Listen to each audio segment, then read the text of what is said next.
இன்றைக்கு APM convention centre என்ற பல நிகழ்ச்சிகள் நடத்தக்கூடிய இந்த அரங்கத்தை திறந்து வைத்திருக்கிறார்கள். உங்களை எல்லாம் ஏன் அழைத்திருக்கிறோம் என்றால், ஏபிஎம் ஸ்டுடியோவுக்குள்ளேயே இவ்வளவு பெரிய அழகான எல்லா வசதியும் கொண்ட இந்த அரங்கத்தை உங்களுக்கு முதலிலே காட்டி இந்த செய்தியை மக்களிடத்தில் கொண்டு போய் சேருங்கள் என்று சொல்வதற்காகத்தான் உங்களை எல்லாம் அழைத்து இந்த மண்டபத்தையும் ஏவியுடைய சாதனைகளையும் உங்களிடத்தில் சொல்லியிருக்கிறோம். ஆகவே பத்திரிகையாளர்களே, உங்களை அனைவரையும் நான் வேண்டி கேட்டுக்கொள்ள ஆசைப்படுவது, நல்ல முறையில் ஏவியுவுக்கு ஒரு அறிமுகத்தை தாருங்கள். இந்த மண்டபத்தை மக்களிடத்தில் கொண்டு போய் சேருங்கள். ஏவிஎம் செட்டியார் அவர்கள் முழு நேரமும் ஸ்டுடியோவில் தான் இருப்பாங்க. எப்போ பார்த்தாலும் வேலை வேலை வேலை. ஷூட்டிங்கு போவார், எட்டிக்கு போவார், ஆர்டிஸ்ட்டு போவார். மொத்தம் 24 மணி நேரமும் நாங்கள் வேலை செய்கிறோம் அப்படின்னா அது நாங்கள் செய்யலை. எங்கள் ஏவி மெய்யப்ப செட்டியார் எங்களுக்கு கற்றுக் கொடுத்ததை நாங்கள் பின்பற்றுகிறோம். அவர்கிட்ட போய் ஒரு நாள் கேட்டோம், இப்படி ஸ்டுடியோன்னு இருக்கீங்களே, உங்களுக்கு பொழுதுபோக்குறதுக்கு ஒன்றும் இல்லையான்னு கேட்டோம். அப்போ சொன்னார், நாம் செய்கிற தொழிலே பொழுதுபோக்குப்பா, இதுக்கு மேலே ஏன் வெளியே போகணும், எனக்கு சினிமா எடுப்பதே என்டர்டெயின்மெண்ட் சொன்னவர் ஏவி மெய்யப்ப செட்டியார். அதனால தான் அவர் இவ்வளவு சாதனைகளை செய்ய முடியும். ஆகவே அதை நினைவில் வைத்துக்கொண்டு அந்த ஏவிஎம் என்ற ஸ்தாபனத்தில் இருக்கிற நாங்கள் ஊழியர்கள், நிர்வாகிகள், பெரியவர்கள், இங்கே நான் பேட்டியிலேயே சொல்லியிருக்கேன், இங்கே பத்திரிகையாளர் பல பேரும் எனக்கு தெரிஞ்சவங்க தான். அப்போதெல்லாம் இந்த இன்ஸ்டியூட்லாம் கிடையாது.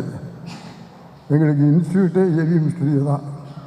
நாங்கள் தொழில் கற்றுக்கொண்டதே ஏவிஎம் ஸ்டுடியோ தான். ஆகவே நான் இது ஏவிஎம் ஸ்டுடியோன்னு சொல்ல மாட்டேன், இது ஏவிஎம் பல்கலைக்கழகம்.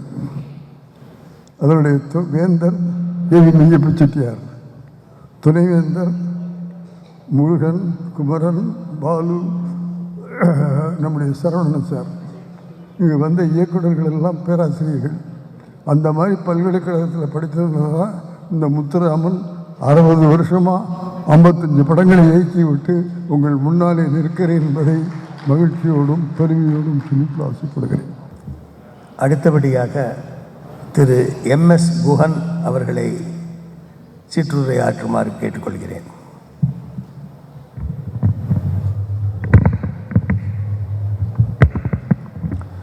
அனைவருக்கும் வணக்கம். எதுக்காக கன்வென்ஷன் சென்டர் அப்படின்னு உங்களுக்கு மைண்டில் கேள்வி வரலாம். கொஞ்சம் வருஷமாகவே ஸ்டுடியோக்குள்ளார ஷூட்டிங் நடக்கிறது கம்மியாகிட்டே போயிட்டே இருந்தது. ப்ளஸ் இப்போ பெரிய பெரிய ஷூட்டிங் ஃப்ளோர்ஸ் வந்து அவுட்ஸ்கர்ட்ஸ் ஆஃப் சென்னையில் வந்துருச்சு.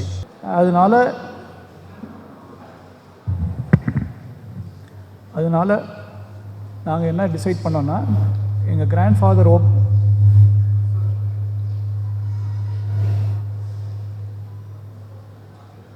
எங்கள் தாத்தா ஃபார்ம் பண்ண ஸ்டுடியோவை நடத்தணும்னு ஆசை.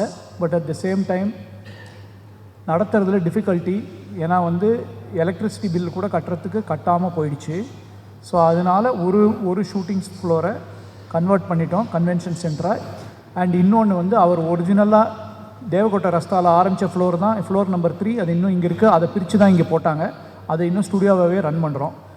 இதுக்காக தான் வந்து இதை வந்து ரீபர்பஸ் பண்ணது. இது அதே பழைய பில்டிங் தான். அதை வந்து ரீபர்பஸ் பண்ணியிருக்கோம். இந்த இடத்துல தான் நான் வந்து நின்று சுற்றி பார்த்துட்டு ஒரு ஆளால் இதை சாதிக்க முடியுமான்னு நினச்சி பார்த்தேன். அதுக்கப்புறம் நாள் போக போக நானே பல விஷயங்களை கற்றுக்கிட்டதுக்கப்புறம் இதை எப்படித்தான் அடுத்த ஜென்ரேஷன் கொண்டு போகிறாங்கன்னு யோசனை பண்ணிகிட்டு இருந்தேன். அப்பச்சி காலத்தில் நான் உள்ளே வந்தேன். ஆனால் அதுக்கப்புறம் இந்த 4 பேரும் ரொம்ப அருமையாக அடுத்த ஸ்டெப்பை கட்டினாங்க. சரி, இது ஓகே, இப்போ சினிமாவுக்கு கொஞ்சம் சரியான நேரம் இல்லை, இப்போ என்ன செய்வாங்கன்னு யோசனை பண்ணேன். அடுத்த ஜென்ரேஷன் இப்படி ஒரு அழகான கல்யாண மண்டபத்தை கட்டி, ஒரு கன்வென்ஷன் சென்டரை கட்டி, அதுக்கு ஒரு டைனிங் ஹால் போட்டு, ஒரு அழகாக இவ்வளவு சிறப்பாக இது இருக்குன்னு உண்மையாகவே நான் வந்து பார்க்குற வரைக்கும் நினைக்கல. ஸோ இந்த மாதிரி ஒரு விஷயத்தை நீங்கள் தான் மக்கள்கிட்ட எடுத்து சொல்லணும். ஏன்னா வெளியே போனால் தான் இப்படி ஒன்று உள்ளே இருக்குங்கிறது தெரிய வரும்.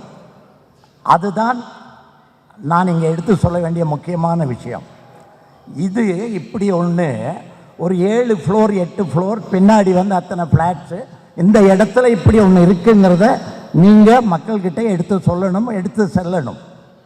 அடுத்ததாக அந்த 3வது ஜென்ரேஷன் எடுத்த முடிவு சரிதானா அப்படின்னு யோசனை பண்ணி பார்க்கும்போது நிச்சயமாக அது சரிதானே எனக்கு படுது. ஏன்னா வெளியே எல்லா இடத்துலையும் பாருங்கள், அந்த ஸ்டூடியோஸுங்கிறது வந்து இப்போ கொஞ்சம் குறைஞ்சு ரியல் ஹவுசஸ் அண்ட் ரியல் அதுக்கான லொக்கேஷன்ஸ் தே ஆர் பில்டிங். இப்போ இன்றைக்கி பெரிய பெரிய படங்கள் பார்த்திங்கன்னா ஒவ்வொரு இடத்துலையும் அதுக்காக, அந்த படத்துக்காக, அது ஆங்கில படங்களில் தான் முதல்ல இருந்துச்சு. அது மாதிரி இப்போ எங்கத்த படங்களுக்கு அந்தந்த locations they are building it up. ஆனால் இப்படிப்பட்ட ஒரு விஷயத்தை சிறப்பாக செய்திருக்காங்க. இன்னும் என்னென்ன புதுசு வருங்கிறது அடுத்த ஜென்ரேஷன் அவங்கக்கிட்ட நான் கேட்கணும். அதனால் இன்னும் புதுசாக நிறைய வரும். ஏவிஎம்மை பற்றி நினைக்கும்போது ஒன்று மட்டும் நிச்சயமாக சொல்லணும், கடுமையான உழைப்பு. அது அப்பச்சி காலத்தில் இருந்து நான் 68 இங்கே வந்தேன். இன்றைக்கி இங்கே நின்று நான் பேச முடியுதுன்னா நான் ஓடிக்கிட்டு இருக்கேன்.